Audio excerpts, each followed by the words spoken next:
Guys, nakita nyo na ba yung bagong upload ni Jason Beth? Grabe, as in, napaka-sweet ni na JM at Fiang sa performance nila sa ASAP. Yung tipong kahit intense na yung choreography, may pa-holding hands pa rin si JM kay Fiang. Eh yung titigan, Diyos ko, parang wala nang ibang tao sa paligid nila.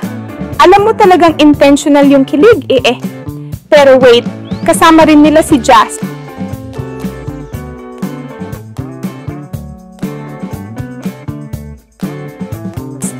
Ang lakas ng showdown vibes nila. Parang friendly competition sa stage na sobrang saya panoorin.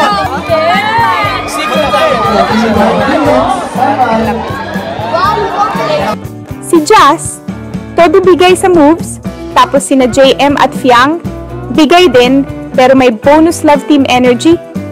Yung fans sa studio, halos magwala sa sigawan, lalo na nung nag-sync, yung tatlo sa ending move nila, ang solid.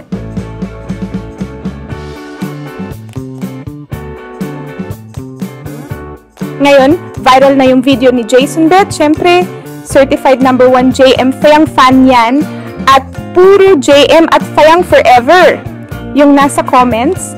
Tapos yung iba natutuwa kay Jazz, sabi pa nila, ang supportive na third wheel, love it. Kung ganito lagi ang ganap sa ASAP natin to, edi kilig overload tayo every Sunday.